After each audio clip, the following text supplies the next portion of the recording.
Welcome to Islamic Life Coach School Podcast. Apply tools that you learn in this podcast and your life will be unrecognizably successful. Now your host, Dr. Kanwal Akhtar. Hello, my friends. This is that great time of the day where I get to record this podcast and talk to you guys. It's always so exciting for me. I hope you get as much benefit out of it as I do recording it. Today I titled the podcast, Never Again Say You're Busy. And I can make this claim for you that you will never again say that you're busy through the power of planning. You can tell when people are running haphazardly that they have not taken time to plan. It's very obvious from their actions. Power of planning is so that you take control of your life, so that you can say that you are happening to your life rather than the life is happening to you. You can have macro level plans, micro level plans, global plans, big, medium, small plans, and within one plan you'll have to take many decisions to reach that goal. All of that is possible only through the power of planning. A bird's eye view of your goals reveals a very complicated picture. It's overwhelming. But when you zoom in into one goal and into one task of achieving that goal and planning for that one task using your prefrontal cortex, everything else falls into place. So don't be overwhelmed with the amount of goals you still have to achieve. Trust me. Start small and be consistent. Break your goals down to daily, weekly, quarterly, yearly segments, and you can get anything in your life that you want. I can always tell by talking to a person about how likely they are to achieve their goals just by the amount of planning they've done. Meaning there's a very high probability that you'll reach your goals just by the amount of planning you've done. A lot of it is about mind management. If you don't really believe you can do it, you're never going to be able to do it. And mind management is described all in podcasts 1 through 6. Most of the time when we don't commit to a plan is because we're indulging in indecisions. Meaning first we have not narrowed down one goal that is most important to us, and then we have not narrowed down all the decisions around that one goal. Indecisions are extremely draining. Indecisions are always asking us to indulge in obstacles. The way I define indulgence here is kind of like you indulging in ice cream, but instead you're indulging in indecisions. You're doing too much of it, and the end result is not beneficial. Kind of like indulging in Netflix. If you find yourself only thinking about the obstacles around a goal, then you might want to check out a book called Rethinking Positive Thinking by Gabrielle Oettingen. She describes a very powerful concept in that book called WOOP. That's WOOP. Stands for Wish, Outcome, Obstacle, and Plan. But if you don't want to read the entire book, I could just give you the breakdown right here, which is what I do best. So in this book, she describes visualizing a wish, which is your goal, imagining the outcome, and then imagining the obstacle you perceive might stand in your way, and then to plan around that obstacle. It's very much in line with what I'm trying to say here, which is don't indulge in indecision just because you see an obstacle in your way. Don't loop in indecisions. It is overwhelming and extremely energy draining. Give yourself a gift of decision. Gain energy. Preserve time. Those are very valuable assets. Which decision are you going to make, you ask? Well, whatever decision you make is going to be the right one because that's the one you made. You're thinking only if it was that easy, but it really is. The longer you indulge in indecision, the more remote your goal is going to seem, and the more you're going to continue to believe that you can never get there. It's a self-fulfilling prophecy. You can break this cycle with the power of just one decision: scheduling, planning, and following through to that schedule. It really is that easy. Now, if the schedule feels restricting to you, it's because you didn't schedule in the activities you actually love. You have nothing to look forward to. Plan a perfect day and live your life from that day.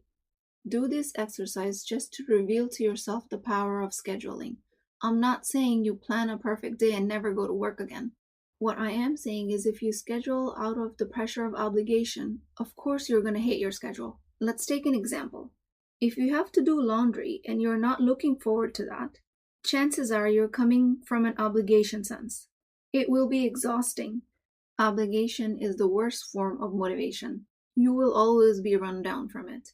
I watched a TikTok video the other day and a coach named Tori Gordon. She talks about a concept called shooting all over yourself.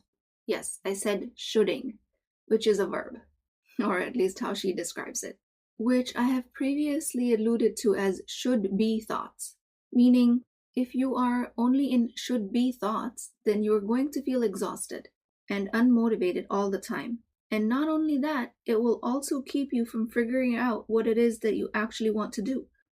If you still have your doubts about that and you haven't figured out what are your should be thoughts, then head over to IslamicLifeCoachSchool.com and I'll send you a workbook that I've created that will help you identify your should be thoughts and separate them from your important goals. This is a very key factor in self-discovery. So what do I mean by a sense of obligation? It basically means that if you're doing something because you feel obligated to do so, the motivation is coming from outside of you. The key is to internalize that motivation. How do you internalize motivation to do laundry, you ask? Should you be doing laundry because no one else will and the family needs clean clothes? You feel obligated. It is still a should be thought. The motivation is external. And after doing laundry about 304 times, you're going to feel run down and you're not going to want to do it anymore, no matter how strong your external motivation was. It will be something you eventually resent, and it is not a good outcome. Your mental health is much more important than that. So how do you internalize the motivation for mundane tasks like doing laundry? And if somebody tells you they have tips and tricks to be able to answer that question, they are straight up lying to you. There is no such thing as quick fixes. And I'm going to go back to first you have to figure out what it is that's important to you and only work towards that. After you've figured all of that out, and it just happens to be that one of your important goals is your family's health, then internalizing doing laundry for their hygiene and health is not going to be difficult. Remember, all big goals have tiny goals within them, and you have to make many small decisions within those goals. Now, maybe this way you would have found an internal motivation for your should be doing laundry thought. Another way of saying this is I read in an article on the internet, and it was very powerful to me. I don't recall the original article or the author, but it basically said that don't think of it as you have to do laundry. Think of it as you get to do laundry.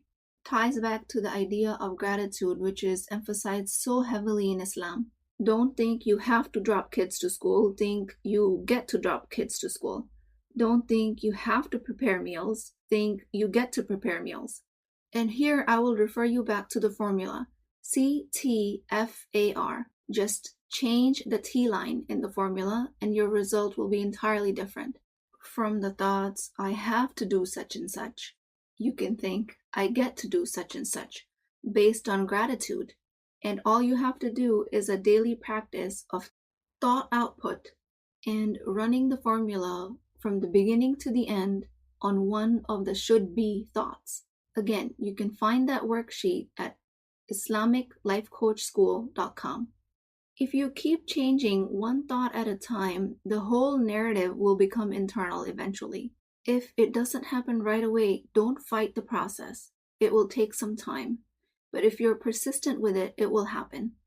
If applying the formula on a daily basis and changing your narrative one thought at a time does not work over time, then chances are you have not taken your time to identify your important goals. And again, go back to the workbook to identify those first. Now, if all of this fails, and I mean nothing works, and you hate laundry or any other similar mundane chore from the core of your being, then what I have to offer you is just don't do it. Yeah, don't do laundry. You will find that the world will still be spinning. I know, it's hard to believe, but life will find a way to move on. Let me give you an example from my own life. There was a point where I was working full-time, and during my second pregnancy, right out of residency, I had a lot of challenges with nausea and back pain.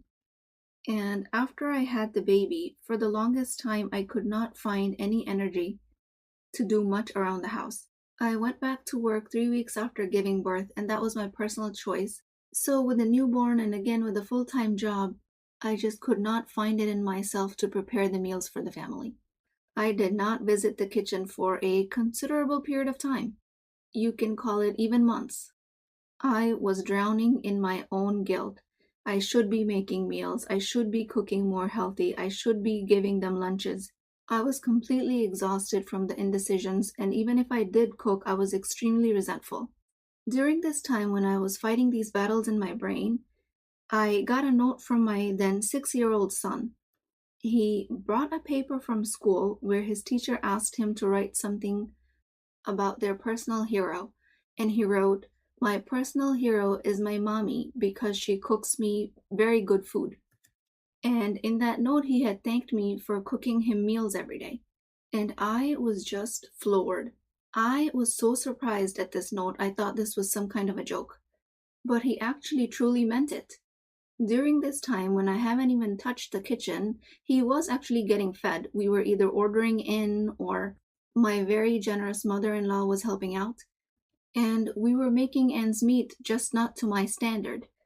And I was making it mean so much in my head, thinking about how I was failing my family and guilty about what I should be doing.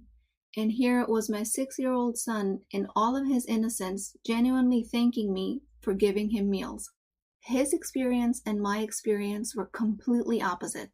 And at that point, I learned there is no point in indulging in shame for something that you cannot accommodate right now, that the society otherwise expects you to do. As soon as a thought comes in your head that you should be doing this, you have to recognize that that is a poisonous thought that will eat your happiness away. And you should get to work by applying the formula on it right away. So don't do laundry if you don't want to. If you really, really don't want to. Trust me, life will still move on. Everything will still continue to happen. Just don't do it out of sense of obligation and external motivation, because it will not serve you in the end. At this point, I kind of wanted to summarize my 4 podcast series on time management. Let's talk about all these concepts that we've learned and apply it to the concept of busyness and time management. In podcast 7, we identified the formula and learned how we can use it to manage our minds using higher brain and lower brain thoughts. In podcast 8, we talked about how to set personal goals around your priorities that are important to you and how to differentiate them from should be or urgent priorities. And then eventually we talked about how to schedule them in and how to honor that schedule and commitment to yourself. And in this podcast so far, I have described to you how to switch an external motivation or an obligation to an internal one. And if you still don't want to do it, then have the courage to drop it altogether, because paying a price with your own happiness and mental health is too expensive for any chore, no matter how important you think it is. And I applied it to an example of laundry, but you can apply it to any activity that you're doing out of the sense of obligation. So the big question is, why did we do all of this? Like, why did I record all of these 4 podcasts, give you worksheets, give you all these lessons, and requested you that you be thinking about all of this stuff seriously? Well, it's because I want to tell you that being busy is an option. When you say you're busy, or you say you don't have time, that's because you've made certain choices in your life to be that way. Busyness is purely a mental construct. Busyness is lack of planning. Busyness is laziness from planning. If you have scheduled in your goals that make you happy and bring you fulfillment, and you are monotasking at any given time, then how can you be busy? And as a reminder, I've talked about this before, but human beings are wired to do only one thing at a time. So when you're actually multitasking, you're shifting your attention quickly from one task to another. You're not performing 2 tasks at the same time. Thinking about 2 tasks at the same time creates busyness in our minds. And we go around saying, oh my God, we're so busy, we don't know where the time is going. With this thought process, you can literally create time out of thin air. So busyness being a state of mind, plan your goals in your calendar and drop the drama. It is that easy. Just drop it. I really hope all these concepts helped you, but if you're still finding it difficult, to learn or apply these concepts, then contact me at islamiclifecoachschool.com. My email and my availability for appointments is all on there. Your first 30-minute session with me is free. The daily worksheet and the priorities workbook is also free. Send us your email and we'll send you these resources for free. But I am offering a course titled Gain 20 Hours from Your Week in 2 months without giving up any of your current obligations. I've designed this course for people who want to create massive results, for high-functioning individuals that want to take their life to another level. I will be enrolling the first 10 participants for free, in which we will create a life of your dreams over 2 months with all the time that you can imagine to do with as you please. That sounds pretty amazing. What will you do if you had 20 extra hours in your week and you knew you could get there by working with me for 2 months? Imagine how much more extra time with your kids can you spend, how much more money you can create on those extra 20 hours. And imagine if you really wanted, how many more loads of laundry can you actually do in all of that extra time? Okay, enough about laundry. I just hope that you can find a way to internalize your motivations and lead a fulfilling life, a happy life.